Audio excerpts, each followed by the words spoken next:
जय श्री कृष्ण मित्रों। धोरण आगळ विज्ञान प्रवाह श्री आरजी पटेल श्रीजी विद्यालय रजू करे छे। हवे त्रीजो लेक्चर है आपणो, सॉरी त्रीजा चेप्टरनी अंदर शुरुआत करिए। सुरेख पद पर गति। गति मित्रों, गति कोने कहेवाय? तमे जोई शको छो, तमे बधी स्थिति में कोईपण पदार्थनी बधी स्थिति में कोई ने कोई पदार्थ कोईक ने कोई रीते गति करतो ज होय। આપણે બ્રહ્માંડની વાત કરીએ તો બધા જ ગ્રહો એ સૂર્યની આસપાસ પરિભ્રમણ કરતા હોય છે। કોઈ વાહન ચલાવતા હોય, જેમ સાયકલિંગ થતી હોય, ગમે તે હોય, એ ગતિ થતી હોય, તમે ચાલતા હો, આ બધા ગતિના ઉદાહરણો છે। સૂર્યની ગતિ, ગ્રહોની ગતિ, પૃથ્વીની ગતિ, તારાઓની ગતિ, બરાબર। સૂર્ય પોતે પણ ગતિ કરે છે ગેલેક્સીના સેન્ટર, ગેલેક્ટિક સેન્ટરની આજુબાજુ। તમે જો તો પરમાણુઓ પણ, ન્યુક્લિયસ, પરમાણુની અંદર પણ ન્યુક્લિયસની આસપાસ ઇલેક્ટ્રોન પ્રોટોનની ગતિ થતી હોય છે। પરમાણુ પોતે પણ સ્થિર નથી, એ પણ ધ્રુજતા હોય, એ પણ ગતિમાં હોય। આ બધા પક્ષીઓ જે આકાશમાં ઉડતા એ પણ સતત ગતિશીલ હોય। એવું શક્ય જ નથી કે રોકાઈ જાય એટલે બધું પૂરું થઈ જાય। જો સૃષ્ટિ અટકી જાય, ગતિ કરતી અટકી જાય તો મિત્રો બધું નષ્ટ થઈ જાય। ગતિ સંપૂર્ણપણે કોઈ પણ સંજોગોમાં દરેકે દરેક જણે ગતિ કરતા રહેવું પડે। આ એક સૃષ્ટિનો નિયમ છે, બરાબર। માટે બધી જગ્યાએ ગતિ જરૂરી છે। तो गति थती होय तेवा केटलाक उदाहरणो लखो। हवे मैं जेटला उदाहरण तमने आपे, आ पक्षीओनुं उदाहरण छे, आ ग्रहोने सूर्यनुं उदाहरण छे, बराबर। तमे कोई वाहन चलावो छो, ए साइकल होय, रिक्शा होय, गमे ते वाहन, ट्रेन, प्लेन, गमे ते जमे लई शको। आ बधा जे उदाहरणो छे ए बधा गतिना उदाहरणो छे, बराबर। एटले के विश्वમાં ગતિ સામાન્ય છે। જેમ કે આપણે ચાલીએ છીએ, દોડીએ, સાયકલ ચલાવીએ છીએ, જ્યારે આપણે ઊંઘી જઈએ છીએ ત્યારે ફેફસામાં હવા અંદર અને બહાર જતા ગતિ કરે છે, એ પણ એક પ્રકારની ગતિ છે। તથા ધમની અને શિરામાં લોહી વહે ત્યારે ગતિ થાય છે। વૃક્ષ પરથી નીચે પડતા પાંદડા, ફળ, બંધમાંથી નીપડતું પાણી, લોકોને એક સ્થળેથી લઈ જતા વિમાનો, વાહનો, પૃથ્વીની પોતાની ધરી પરનું ભ્રમણ, સૂર્યની આસપાસ પૃથ્વીનું પરિક્રમણ, આકાશગંગા, મિલ્કી વે માં સૂર્યની ગતિ, આ બધા ઉદાહરણો ગતિના, અસંખ્ય અનંત ઉદાહરણો છે ગતિના। ગતિ ચારે જગ્યાએ, બધી જ દિશામાં, બધી જ પરિસ્થિતિમાં, ચારે કોર ગુંજતી વસ્તુ છે। બધી જ જગ્યાએ ગતિ ગતિ ગતિ ગતિ થતી જ હોય મિત્રો। માટે ગતિનો અભ્યાસ કરવો મિત્ર જરૂરી છે। બીજો સરસ કન્સેપ્ટ છે કે કોઈ પણ પદાર્થ ગતિમાં છે કે નહીં તે કઈ રીતે જાણી શકાય છે। કોઈ પણ પદાર્થ સ્થિર છે કે ગતિમાં છે તે કઈ રીતે જાણી શકાય છે? તો જ્યારે કોઈ વસ્તુ બીજી કોઈ વસ્તુની સાપેક્ષમાં, જ્યારે કોઈ વસ્તુ બીજી કોઈ વસ્તુની સાપેક્ષમાં સમય સાથે પોતાનું સ્થાન બદલે તો તે વસ્તુ બીજી વસ્તુની સાપેક્ષમાં ગતિમાં છે તેમ કહેવાય, નહીં તો સ્થિર છે તેમ કહેવાય। એકની સાપેક્ષે બીજી વસ્તુ સ્થાન બદલે તો એ પહેલાની સાપેક્ષે ગતિમાં છે એવું કહેવાય, નહીતર સ્થિર છે તેમ કહેવાય। હવે ઘણા લોકો કહે છે, સાહેબ આપણે ટ્રેનમાં ગયા હોઈએ, ટ્રેન તો ચાલુ હોય તો સામેની વસ્તુ, આજુબાજુના માણસો જે ટ્રેનમાં બેઠા છે તે તો આપણી સાપેક્ષે સ્થિર છે। હા, તો તમારી સાપેક્ષે સ્થિર છે, પણ તમે બહાર નજર કરો, જમીનની સાપેક્ષે ગતિમાં છે, ટ્રેનની સાપેક્ષે તો ટ્રેન પોતે ગતિમાં છે એટલે ટ્રેનની સાપેક્ષે સ્થિર ગણાય, પણ બહાર ઝાડ, પાન, પક્ષીઓ, આકાશ, સૂર્ય, ચંદ્ર, એની સાપેક્ષે મિત્રો એ બધા ગતિમાં છે તેમ કહેવાય।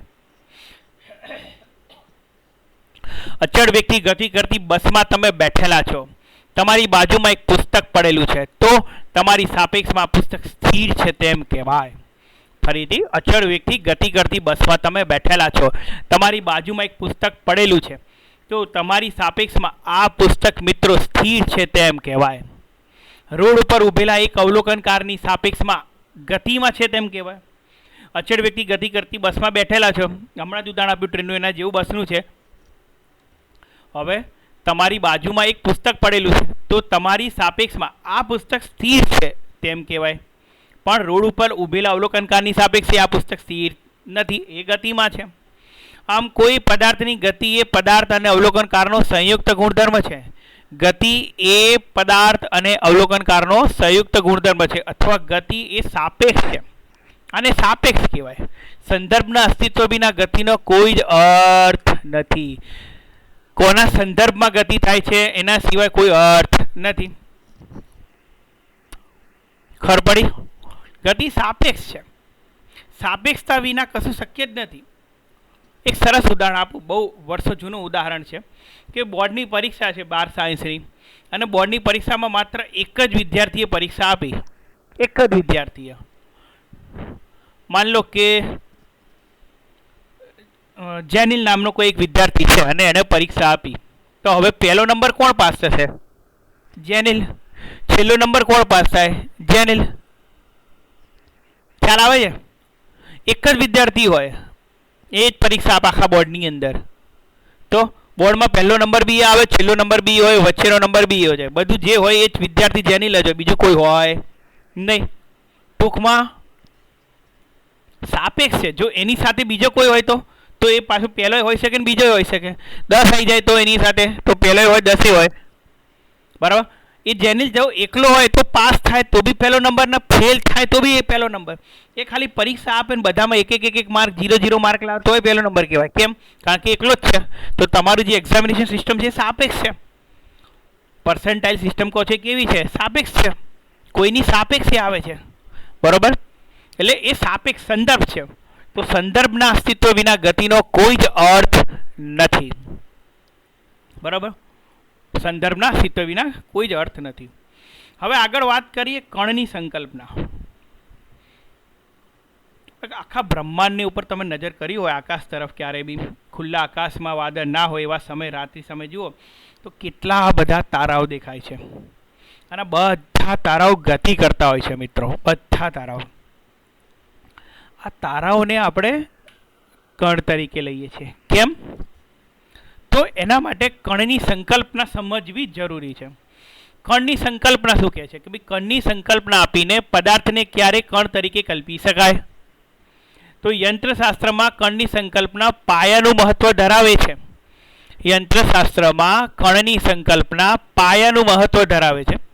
કણ એટલે કે દળ ધરાવતો બિંદુવત પદાર્થ. કણ એટલે દળ ધરાવતો બિંદુવત પદાર્થ. કણને કોઈ પરિમાણ હોતા નથી, તેથી તે આદર્શ કલ્પના છે. હવે આ સરસ વસ્તુ છે. કણને કોઈ પરિમાણ હોતા નથી છતાં તે આદર્શ સંકલ્પ. આદર્શ કોને કહેવાય?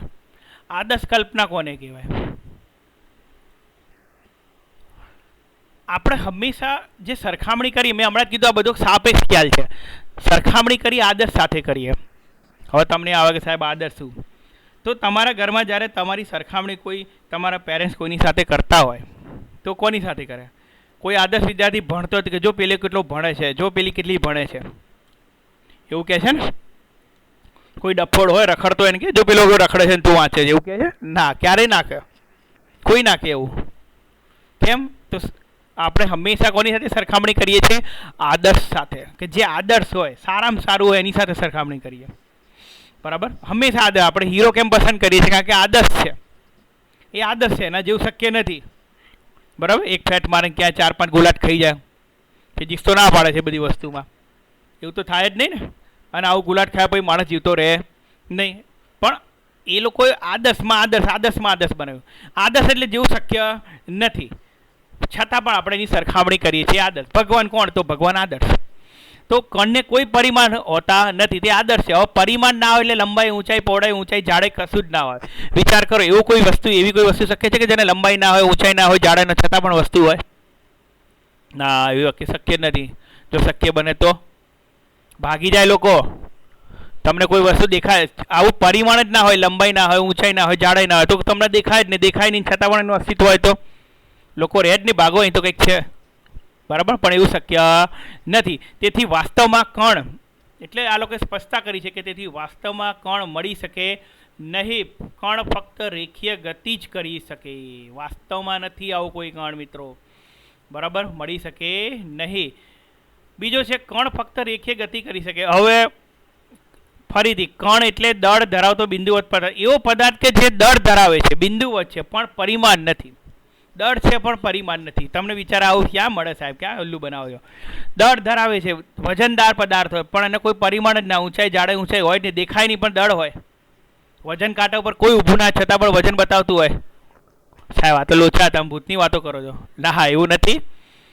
જોઈએ શું છે એના માટે આ લાઈન આપણે વાંચવી પડશે કે ભાઈ નીચેના સંજોગોમાં કયા એવા સંજોગો છે કે આપેલા પદાર્થને કણ તરીકે લઈ શકાય. તો આ પહેલો મુદ્દો. માત્ર સુરેખ ગતિ કરતા કોઈ પણ ઘન પદાર્થના બધા જ કણો, માત્ર સુરેખ ગતિ કરતા કોઈ પણ પદાર્થ ઘન પદાર્થના બધા જ કણો સરખા સમયમાં સરખું અંતર કાપે માટે પદાર્થની ગતિની ચર્ચા તેના કોઈ પણ એક પ્રતિનિધિ કણ, એક મિનિટ ફરીથી, સુરેખ ગતિ કરતો કોઈ ઘન પદાર્થ છે અને આ ઘન પદાર્થના બધા જ કણો સમાન સરખા સમયમાં સરખું જ અંતર કાપે માટે પદાર્થની ગતિની ચર્ચા તેના કોઈ પણ એક પ્રતિનિધિ કણની ગતિ પરથી કરી શકાય. હવે આનો શું મતલબ છે? ઘન પદાર્થના બધા જ કણો સરખા સમયમાં સરખું અંતર કાપે છે તો પદાર્થની ગતિની ચર્ચા તેના કોઈ એક પ્રતિનિધિ કણની ગતિ પરથી કરી શકાય. એવું કઈ રીતે કહી શકાય? કોઈ એક્સ વ્યક્તિ છે, જેમ કે માન લો કે સુરેશભાઈ છે. સુરેશભાઈ ગતિ કરી રહ્યા છે બસની અંદર. સુરેશભાઈ અમદાવાદથી વડોદરા જઈ રહ્યા છે. તો સુરેશભાઈ અમદાવાદથી વડોદરા જાય તો સુરેશભાઈનો હાથે જાય, પગે જાય, માથું જાય, બધા જાય કે નહીં? બધું જાય. આપણે એમ કહેવાય સુરેશભાઈના હાથ અમદાવાદથી વડોદરા જાય છે, પગ તો અહીંયા જ છે? ના. હા, એવું કહી શકાય સુરેશભાઈના શરીર ત્યાં જાય છે પણ મન અહીંયા છે, તો વાત બરોબર છે. ખ્યાલ આવે? એટલે કોઈ કણ, કોઈ પદાર્થ જ્યારે ગતિ કરતો ત્યારે તેના બધા કણો ગતિ કરે. કોઈ એક કણ રહી જાય બીજા કણ જતા આગળ થાય? થાય ના. ગાડી લઈને ગયા તો ગાડીના ટાયર રહી જાય ને ગાડી આગળ નીકળી જાય? થાય જ નહીં એવું તો. બરાબર. એટલે સીધી રેખામાં ગતિ કરતો કોઈ આવો કોઈ બી પદાર્થ હોય એના બધા જ કણો સરખા સમયમાં સરખું અંતર તો કાપે જ. તો આ બધા પદાર્થોની ગતિ, આખા પદાર્થ છે અને બધી ગતિને કોઈ એક બિંદુની ગતિ ગણી શકીએ. બરાબર. એટલે આખા પદાર્થને બિંદુવત ગણીને આપણે ગતિ માની શકીએ. લાલો કેવું કહે છે કે બધા પદાર્થના બધા જ કણો સરખું અંતર કાપે તો કોઈ એક કણની ગતિ આને આપણે વિચારી શકીએ. બીજું, જ્યારે બે પદાર્થો વચ્ચે અંતરની સરખામણીમાં તે પદાર્થના પરિણામો અવગણી શકાય તેવા હોય તેવા સંજોગોમાં પદાર્થને કણ તરીકે ગણી શકાય. હા, જ્યારે બે પદાર્થો વચ્ચેના અંતરની સરખામણીમાં તે પદાર્થોના પરિમાણો અવગણી શકાય. હવે આનો મતલબ શું? કે ભાઈ સૂર્ય અથવા તો પૃથ્વી અને શુક્રનો તારો બંને વચ્ચેનું અંતર કેટલું બધું છે? તો એ અંતરની સાપેક્ષે સૂર્યના પરિમાણ અવગણીએ છીએ અથવા તો શુક્રના પરિમાણ અવગણીએ. શુક્ર ગ્રહ લઈ લો, ગુરુનો ગ્રહ લઈ લો, અલગ અલગ ગ્રહો. એ પૃથ્વી પરથી જુઓ તો તમને કેવા લાગે? અમુક તો ગ્રહ દેખાતા જ નથી ને અમુક તો બિંદુમાં જ દેખાય છે. હવે ખરેખર એ ગ્રહના પરિમાણો અવગણી શકાય ખરા? હવે એ ગ્રહ તો કેટલા બધા મોટા છે, કેટલા ગ્રહ તો પૃથ્વી કરતાં પણ મોટા છે, છતાં પણ એનું અંતર પૃથ્વીની સાપેક્ષે એટલું બધું વધારે છે કે એને પૃથ્વીની સાપેક્ષે બિંદુવત ગણીએ છીએ. એટલે આપણે પૃથ્વી પરથી જો એક ટપકું દેખાય એટલે એને આપણે બિંદુવત ગણી શકીએ છીએ. પણ એનું દળ છે, હા છે, શુક્રનું દળ છે, ગુરુનું દળ છે, દરેકે દરેક ગ્રહોના તો દળો તો છે જ, છતાં પણ તેમના પરિમાણો અવગણી શકાય. છતાં પણ તેમના પરિમાણો કેવા છે? અવગણી શકાય છે. બરાબર. કેમ? કારણ કે બંને વચ્ચેનું અંતર બહુ જ વધારે હતું. આવી સ્થિતિમાં પદાર્થોને કણ તરીકે ગણી શકાય. બરાબર. એક ઉદાહરણ આપેલું છે, પૃથ્વી અને સૂર્ય વચ્ચે લાગતા ગુરુત્વાકર્ષણ બંને ગણતરી વખતે કણ તરીકે લઈ શકાય છે. આ રીતે કણની સંકલ્પના આપણને મળે છે. આપણે આખું જે ચેપ્ટર છે તમારું ત્રીજું, ચોથું ચેપ્ટર ચાલે જ છે, તમે સાહેબ જો કરાયું જ હશે. આ બધે ચેપ્ટરની અંદર આપણે શું કરીએ છીએ કે અહીં બધી જ ગતિઓ જે કંઈ આપણે ભણીએ છીએ બધું કોના માટે છે? કણ માટે છે. એ બધી જ વસ્તુ કોના માટે મળે છે? કણ માટે મળે છે. ક્લિયર? આને આપણે કહીશું કણ. આગળ જોઈએ યંત્રશાસ્ત્ર. યંત્રશાસ્ત્ર એટલે શું અને તેના યંત્રશાસ્ત્ર એટલે શું અને તેના વિભાગો જણાવીને વ્યાખ્યાયિત કરો. યંત્રશાસ્ત્ર, મિકેનિક્સ. આપણે જે આ ચેપ્ટર ભણી રહ્યા છે મિત્રો એ મિકેનિક્સ છે.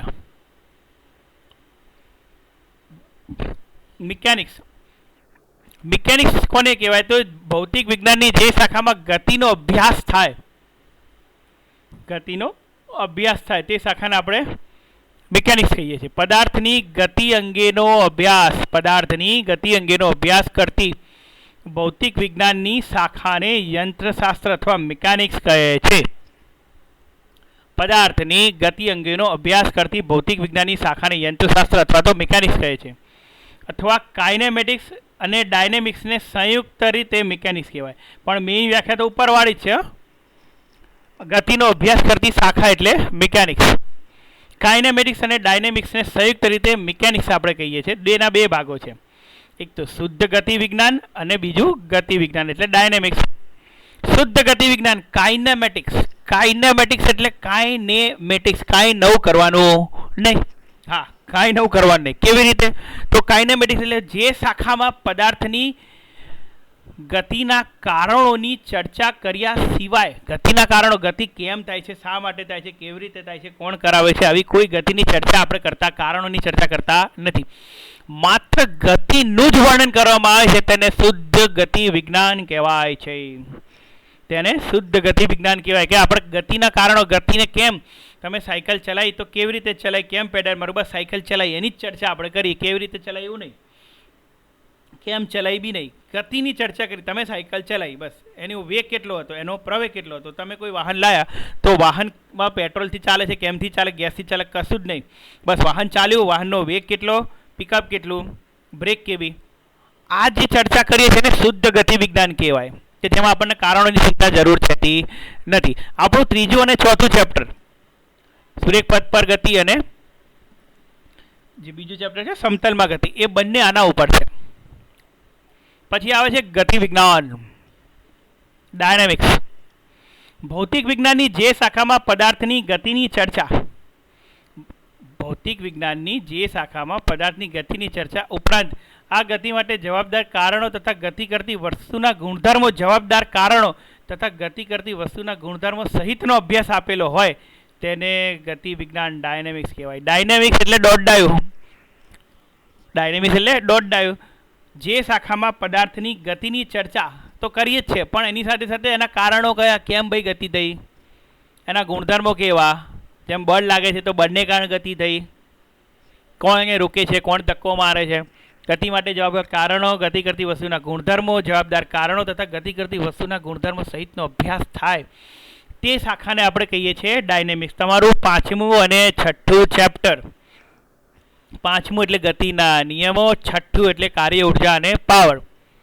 આ બંને જે પ્રકરણો છે એ ડાયનેમિક્સના પ્રકરણો છે કે જેની અંદર આપણે ડાયનેમિક્સની ચર્ચા કરીશું. મીન્સ કે કારણો, કેમ ગતિ થાય છે, શા માટે થાય છે, કેવી રીતે થાય છે, કેમ થઈ, આ બધી જ જે ચર્ચા આપણે કરવાની હોય એ ડાયનેમિક્સમાં થશે. ક્લિયર આટલી સુધી? આને આપણે કહીએ છીએ યંત્રશાસ્ત્ર, બરાબર. અને તેને આપણે જણાવીને વ્યાખ્યાયિત કરી.